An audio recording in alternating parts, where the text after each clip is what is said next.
Le Premier ministre tient une réunion avec le comité ministériel chargé de la lutte contre le sida pour discuter du bilan des années 2022-2023 et du programme à mettre en œuvre pour l'année 2024.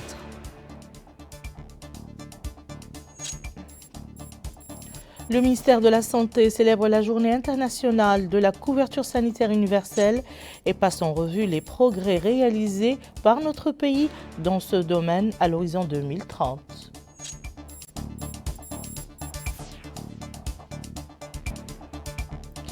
Et Nouakchott abrite la première édition du Salon international professionnel sur la pêche, organisé sous le slogan « Investir dans l'économie bleue ».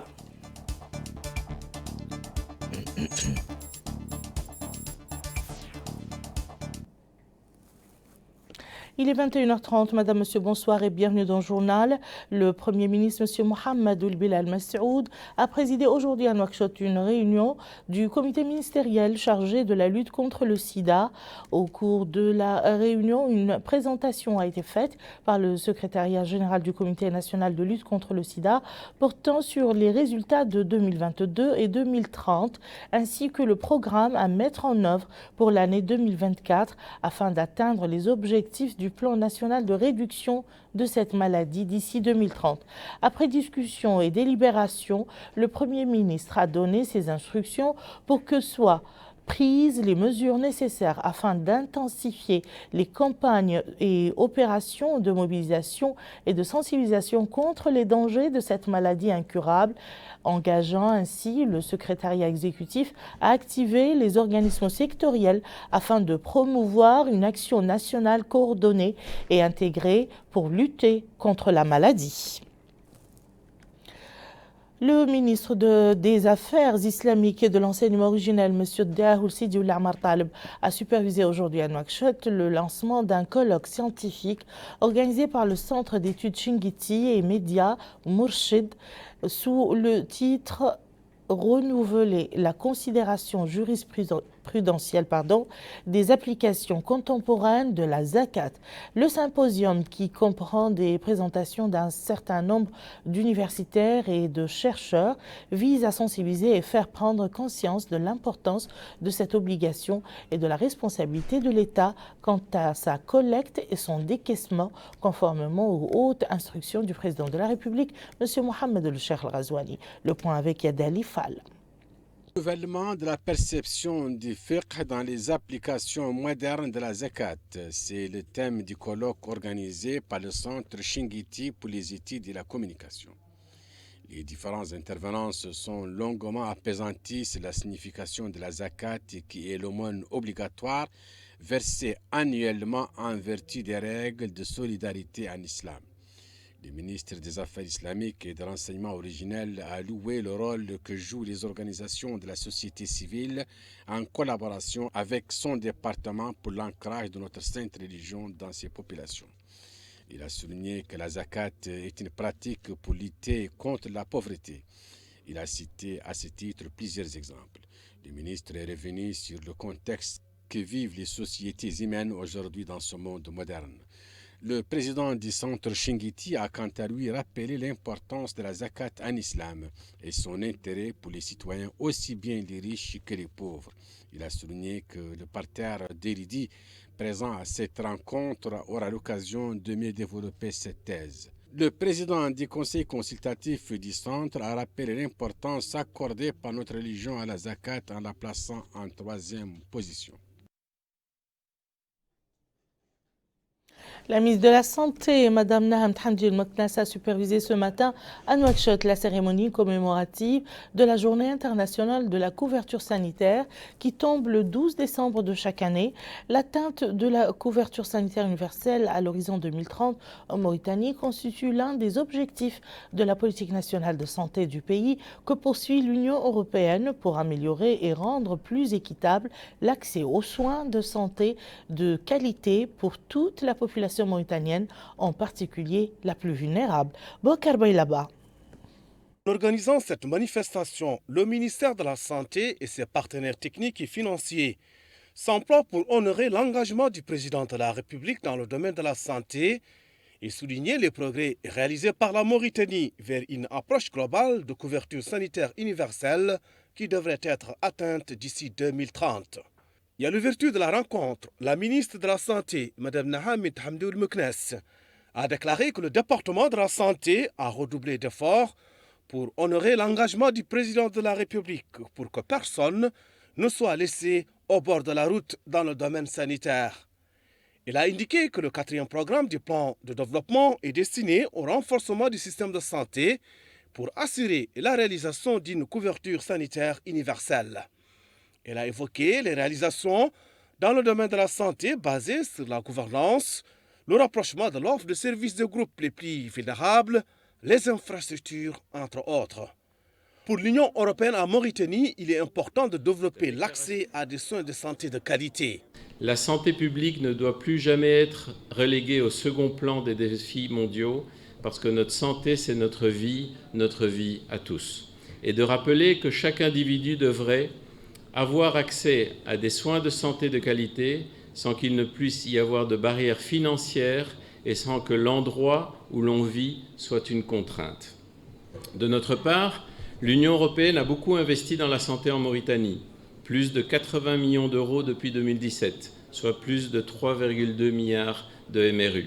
Et nous restons engagés à vos côtés. Pour l'Organisation mondiale de la santé est un droit pour chaque citoyen et qu'il est du devoir de garantir ce droit pour tous. L'OMS s'engage à soutenir la Mauritanie dans ses efforts visant à garantir l'accès équitable aux soins de santé de qualité à la population. La CSU exige les choix politiques en termes de santé. Depuis la conférence d'Astana, les États ont adopté de revenir aux soins de santé primaires, les seuls moyens capables de faire en sorte que chacun ait accès aux soins partout où il est.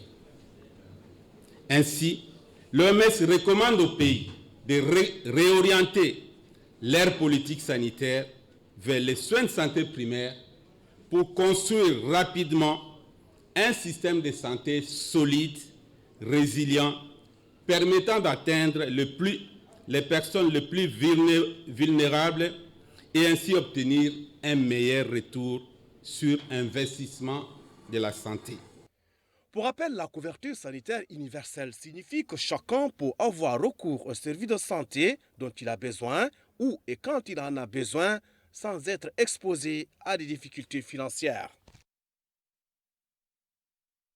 Nous restons toujours avec les activités de la ministre de la Santé, Mme Nahamid Hamdoul Meknes, qui a supervisé hier après-midi à l'arrondissement administratif de Tigint le lancement officiel de la campagne nationale de distribution de moustiquaires imprégnés qui profiteront également aux wilayas des deux Hod, ainsi que celles de la Saba, du Gorgol, du Brakna et du Trarza, du Tagan et du Guidimara aussi. De même que la ministre de la Santé a inauguré hier après-midi à Nemjat, un poste de santé équipé réalisé par l'association de bienfaisance Cheikh Aya. Retour à Bokar Belaba. La campagne lancée simultanément dans 8 wilayas, Hod el-Sharqi, Hod el-Gharbi, Asaba, Gorgol, Brakna, Tagant et Guidimara, sur une durée de 4 jours, vise à distribuer gratuitement plus d'1 million de moustiquaires. Plus de 8000 personnes ont été mobilisées, dont des superviseurs et des distributeurs dotés de tous les moyens nécessaires pour faire de cette opération un succès. Et à cette occasion, la ministre de la Santé, Mme Nahamid Hamdoul Meknes, a déclaré que cette campagne est le résultat d'une forte coopération entre le ministère de la Santé et le Fonds mondial de lutte contre le sida, la tuberculose et le paludisme, à travers le secrétariat exécutif national de lutte contre le sida et le PNUD. Elle a ajouté que la lutte contre les maladies transmises par les moustiques revêt une importance particulière dans notre pays. Le paludisme constitue toujours un véritable défi pour le système de santé national et particulièrement pour notre pays où il est endémique dans la plupart des wilayas. La ministre de la Santé a indiqué que l'organisation de cette campagne s'inscrit dans le cadre des efforts déployés pour éliminer les maladies endémiques dans notre pays à la faveur du développement du système national de santé qui connaît un dynamisme sans précédent grâce à l'attention particulière que lui accorde le président de la République, M. Mohamed El-Cheikh Al-Ghazouani, et qui se traduit au travers des programmes mis en œuvre par le gouvernement. Autre allocution, c'est celle du secrétaire exécutif national de lutte contre le sida, Abdallah Ould Ali, qui a souligné que le partenariat qui se décline sous forme de plusieurs accords entre la Mauritanie et le Fonds mondial de lutte contre le sida, la tuberculose et le paludisme remonte à l'année 2006. Cette trilogie a permis de mobiliser des ressources totales s'élevant à environ 106 millions de dollars. Ainsi, l'OMS s'est félicité de l'excellent partenariat existant entre l'organisation et le ministère de la Santé qui vise à éliminer le paludisme au niveau national. Les progrès sont notables, certes, accomplis dans le cadre de la lutte contre le paludisme. Les interventions efficaces, scientifiquement prouvées, existent, notamment la moustiquaire imprégnée d'insecticides à longue durée. Celle-ci constitue une barrière physique contre les piqûres de moustiques infectés. Elle représente une arme puissante dans notre arsenal de lutte contre le paludisme et d'autres maladies similaires. La Mauritanie, comme bien d'autres pays de la région, est engagée dans la voie de l'élimination du paludisme en tant que problème de santé publique. Et à ce titre, le pays a déjà organisé 2 campagnes nationales de distribution de moustiquaires imprégnés à longue durée et 2 campagnes de chimioprophylaxie contre le paludisme saisonnier chez l'enfant de 0 à 59 mois. Pour cette campagne, en collaboration avec les agences sœurs, le PNUD, le PAM, et en tant que chef de file de santé, l'OMS a apporté un soutien technique global à la campagne. Pour le programme des Nations Unies pour le développement PNUD, le paludisme constitue une menace réelle pour la santé publique, d'où la nécessité de coordonner les efforts pour éradiquer cette maladie. Les moustiquaires imprégnés constituent le principal outil de lutte antivectorielle utilisé dans la majorité des pays endémiques. Sous ce rapport, cette campagne-ci va permettre de distribuer plus de 1,8 million de moustiquaires au profit de 460 000 ménages, et ceci dans 8 wilayas, et également 42 mourada. Cette campagne aura mobilisé, pour arriver à ce résultat, près de 3800 jeunes volontaires de la société civile. Distribuer les moustiquaires, c'est une chose, mais arriver à leur utilisation, c'est encore une chose plus importante. Et ceci souligne la nécessité de poursuivre et d'approfondir les efforts de sensibilisation, non seulement des ménages, et je vois beaucoup de ménages autour de nous, mais surtout des jeunes femmes. À son tour, le maire de la communauté Guint, Mohamed Valou Kharchi, a salué le lancement de cette campagne depuis sa commune, soulignant le besoin des habitants en moustiquaires imprégnés. Selon le ministère de la Santé, 150 000 cas de paludisme sont enregistrés chaque année. Et cette endémie occupe la 3e place en termes de motifs de consultation médicale après les infections respiratoires et les diarrhées. Par ailleurs, la ministre de la Santé a effectué une visite d'information au centre de santé de Tiguint. Sur place, elle a suivi une présentation détaillée faite par les responsables du centre sur la structure sanitaire. Autre activité ministérielle au Trarza, c'est cette cérémonie d'inauguration d'un poste de santé à Nimjat, une structure équipée réalisée par l'association de bienfaisance Cheikh Aya.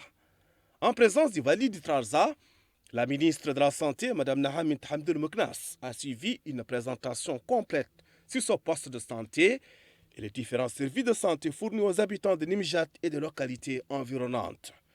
Et dans une allocution prononcée à cette occasion, le directeur régional de la santé au Trarza, Bakassoum, s'est félicité de l'achèvement de ce poste de santé qui permettra d'assurer la fourniture de services de santé aux habitants de Nimjat et ceux des villages environnants.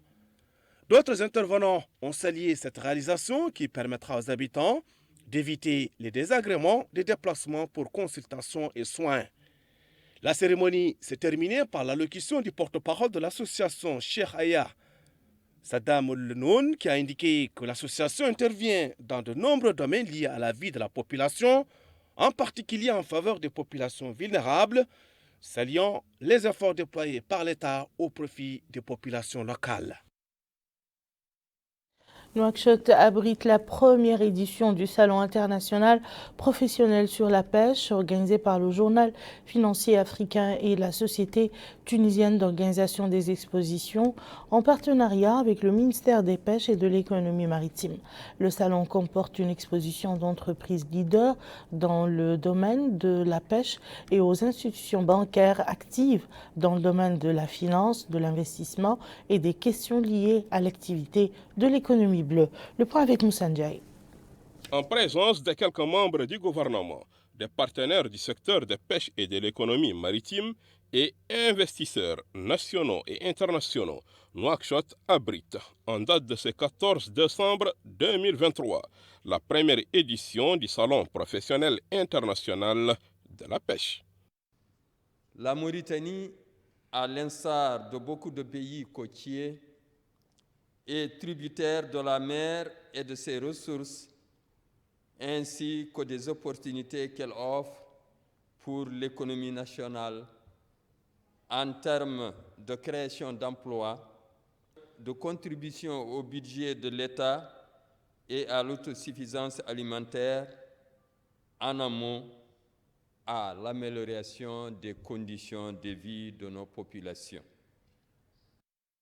La rencontre de Nouakchott regroupe des spécialistes de l'approvisionnement, de la transformation, de la distribution, de la commercialisation et de l'import-export, d'où l'importance de souligner les efforts des hautes autorités du pays pour investir dans l'économie bleue. Dans le contexte actuel de notre pays, sous la direction clairvoyante de son Excellence, le président de la République, Mohamed Cheikh El Ghazouani, caractérisé par un climat de stabilité et de sécurité qui règne dans le pays et une volonté inébranlable pour la réforme et la modernisation de l'administration mauritanienne en général et du secteur des pêches en particulier, le département des pêches et de l'économie maritime a pris plusieurs réformes tendant à booster la compétitivité et la diversification des produits, à améliorer le climat des affaires afin de rendre le secteur plus attractif pour les investisseurs, entrepreneurs et promoteurs que vous êtes. Au cours de ce salon professionnel international de la pêche, les participants à cette activité économique comptent sortir avec une feuille de route qui, sans nul doute, va rejoindre la vision du gouvernement mauritanien. On est organisateur du premier salon international Seafood Africa. Donc Seafood Africa, l'objectif c'est de promouvoir le secteur des pêches mauritanien parce qu'on a constaté que la Mauritanie fait partie des pays les plus potentiels dans le secteur halieutique. Bien sûr, c'est un secteur employeur de jeunes, de femmes, donc il faut valoriser la transformation de tout ce qui est produit de la pêche. Certains participants à ce salon international du secteur de pêche et de l'économie maritime à Nouakchott, Seyid Ahmedi, a déclaré que cette rencontre est une opportunité pour les différents investisseurs pour faire la promotion de leurs activités. Ahmed Ben Amesh, participant, a dit que ce salon international de Nouakchott est une occasion pour échanger des contacts avec certaines sociétés en Mauritanie et en Afrique. Il est à noter que cette première journée a été marquée par la présentation de certains exposés autour des débats riches et constructifs. L'autorité mauritanienne d'assurance qualité de l'enseignement supérieur a organisé ce matin à Nouakchott un atelier de validation de la synthèse des rapports des parties prenantes à évaluation du système LMD en Mauritanie. Maïmouna Lo nous en dit plus. Une journée consacrée à la validation de la synthèse des rapports des parties prenantes sur l'évaluation du système LMD, licence master doctorant en Mauritanie, est organisée par l'autorité mauritanienne d'assurance qualité de l'enseignement supérieur. Le but de cet atelier est de connaître les forces, les faiblesses à améliorer pour une évolution. C'est le ministre de l'Enseignement supérieur et de la Recherche scientifique, Niang Mamoudou, qui a présidé cette journée. Dans un mot prononcé à cette occasion, il souligne. Autant d'atouts qui sont censés répondre à notre souci d'aller vers l'excellence et de réaliser le développement d'un secteur chargé de former les cadres du pays et d'assurer son rayonnement culturel et civilisationnel au point d'être l'une des priorités du programme Tahoudati de son Excellence, le président de la République, M. Mohamed Ould Cheikh Al Ghazouani, qui constitue une feuille de route pour le gouvernement du Premier ministre, M. Mohamed Bilal Massoud. Depuis son adoption, en particulier depuis 2019, l'enseignement supérieur n'a pas cessé de se transformer. Sous l'impulsion du département, les établissements d'enseignement supérieur public et privé se sont multipliés pour accueillir les flux d'étudiants sans cesse grandissants en proposant des formations plus diversifiées, toujours portées vers la professionnalisation, la recherche de la qualité et de l'excellence devient une exigence. Les enseignements sont mieux conçus, les évaluations et le suivi mieux organisés et la recherche connaissant un regain d'intérêt et de vitalité. Le directeur de l'autorité mauritanienne pour l'assurance qualité de l'enseignement supérieur, Mohamed Lemine Ould Hales, indique que ce système a été lancé sur le terrain en 2008. C'est très important parce que la Mauritanie a opté pour le LMD, c'est-à-dire le système licence, master, doctorat depuis 2008. Et c'est un système international qui permet la mobilité des étudiants et des professeurs et l'échange des expertises et un enseignement de qualité par rapport aux standards internationaux. Mais 15 ans après, de 2008 à 2023, on voit qu'il est nécessaire d'évaluer ce système pour évaluer, pour évoluer. En vue d'améliorer le système LMD qui est important pour le pays, à la séance de clôture, un rapport final sera adressé au ministre de l'Enseignement supérieur et de la Recherche scientifique, selon les organisateurs. La commission des finances de l'Assemblée nationale a consacré la séance qu'elle a tenue ce jeudi matin sous la présidence de M. Moustapha Sidi Hamoud, président de la commission, à l'examen du budget du ministère de l'Habitat, de l'Urbanisme et de l'Aménagement du territoire pour l'année 2024. Au cours de la réunion, la commission a suivi une présentation faite par le ministre de l'Habitat, de l'Urbanisme et de l'Aménagement du territoire, M. Sidi Ahmed Mohamed, au cours de laquelle il a passé en revue les postes de ce budget et les différents chapitres de son décaissement.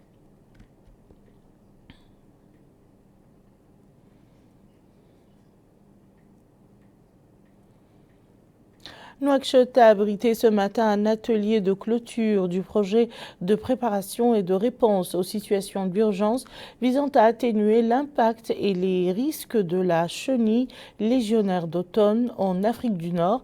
La chenille légionnaire d'automne est un insecte nuisible capable de se nourrir sur plus de 80 espèces cultivées. Yadali Fall vous en dit plus. La chenille légionnaire est un insecte ravageur qui attaque les plantes, causant des dégâts à des céréales cultivées d'importance économique, telles que le maïs, le riz, le mil, etc. C'est partant de sa dangerosité que les pays se sont réunis ici pour mieux préparer la réponse aux urgences pour renforcer la gestion des pays du Maghreb arabe à atténuer l'impact et les risques de cet insecte. M. Ahmed Salem Al-Arbi, secrétaire général du ministère de l'Agriculture, a rappelé que cet atelier est le fruit du partenariat entre les pays du Maghreb arabe et la FAO. Il a rappelé à cet égard que la chenille légionnaire constitue un vrai danger pour les cultures de ces pays et qu'il est urgent de préparer la riposte afin de se prémunir de son danger. De son côté, M. Mohamed El-Hadi Sidati, représentant de la FAO, a souligné dans son intervention que la FAO a mis en place ce projet suite à des demandes des États du Maghreb arabe et qu'il répond à un réel besoin, vu le danger que représente cette chenille. La directrice de la sécurité alimentaire au Maghreb arabe a loué la coordination de ce projet et les efforts de la FAO. Ce projet, il traite d'une thématique très très importante, qui est la lutte contre la chenille légionnaire d'automne, et qui cette fois nous vient de sud. La semaine dernière, on était réunis à Tunis pour créer un réseau nord-sud de la Méditerranée, pour essayer de contrecarrer et de lutter contre les fléaux qui viennent du nord. Cette fois, avec la chenille légionnaire, je crois qu'il faut qu'on pense à créer un réseau, mais cette fois avec les pays du Sud.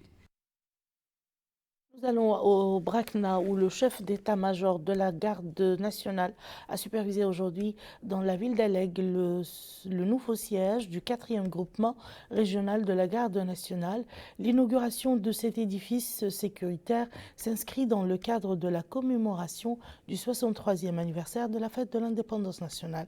Moussa Ndiaye. Sous la supervision du chef d'état-major de la garde nationale, le général de brigade Mohamed Cheikh Mohamed Lemine, en compagnie du Wali du Brakna, du commandant de la 7e région militaire et plusieurs autres personnalités civiles, que s'est déroulée la cérémonie d'inauguration du nouveau siège du 4e groupement de la garde nationale d'Aleg, capitale régionale de la wilaya du Brakna. Après avoir passé en revue une unité de la garde nationale, venir rendre les honneurs. Le chef d'état-major de la garde nationale a suivi des explications techniques sur cette nouvelle structure. Elle vient s'ajouter à d'autres réalisations dans le cadre d'un ambitieux programme qu'exécute l'état-major de la garde nationale pour encourager, soutenir et accompagner tout effort visant à renforcer la sécurité des citoyens et de leurs biens, notamment dans les zones les plus reculées de la Mauritanie. Pour rappel, cette activité s'inscrit dans le cadre des festivités du 63e anniversaire de la fête de l'indépendance nationale du 28 novembre 2023. Retour à Nouakchott pour évoquer le départ ce matin de Nouakchott pour la ville de Pria en République centrafricaine du 15e contingent de la gendarmerie nationale où il opérera dans le cadre des forces de maintien de la paix des Nations Unies en remplacement d'un autre contingent mauritanien rentré hier soir au pays. La cérémonie de départ a été supervisée à l'aéroport international de Nouakchott au Moutonsi par le chef d'état-major adjoint de la gendarmerie nationale, le général de brigade Mohamed Mahmoud Lataïa. Le contingent est composé de 180 éléments, dont des officiers, des sous-officiers et des gendarmes scindés en 4 formations, dont une unité opérationnelle, une équipe médicale, une seconde technique et une 3e pour la logistique. En marge de la cérémonie de départ de l'unité, le colonel Mohamed Oulaid El-Othmani, chef du 3e bureau de l'état-major de la gendarmerie nationale, a souligné l'entière confiance du commandement de l'état-major de la gendarmerie dans la capacité des éléments de cette unité à jouer le rôle qui leur est assigné dans leur noble fonction d'ambassadeur de leur pays auprès des Nations Unies. Et nous fermons ce journal avec cette activité du parti Al-Insaf dont la fédération à Nouadhibou a organisé hier soir une manifestation en présence de nombreux membres du parti et de ses instances de base dans la wilaya de Dakhlet Nouadhibou.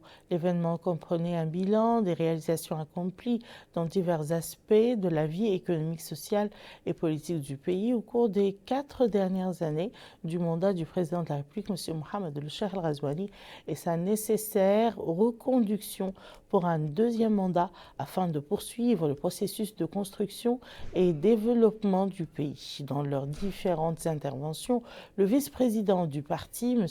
Yahya Ould Ahmed Delouarf, la secrétaire fédérale à Nouadhibou, Mme Mariam Dahoud, et les autres cadres de l'INSAF ont appelé les habitants de la wilaya de Dakhlet Nouadhibou à réserver un accueil populaire, enthousiaste et chaleureux au président de la République, M. Mohamed El Cheikh Ghazouani, et faire de sa visite un succès retentissant.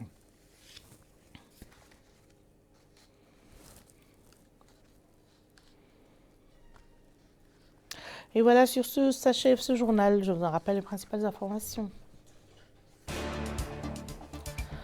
Le Premier ministre tient une réunion avec le comité ministériel chargé de la lutte contre le sida pour discuter du bilan des années 2022-2023 et du programme à mettre en œuvre pour l'année 2024.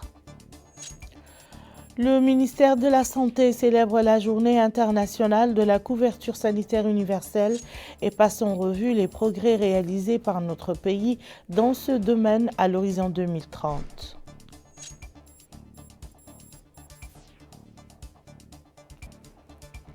Nouakchott abrite la première édition du Salon international professionnel sur la pêche organisé sous le slogan « Investir dans l'économie bleue ».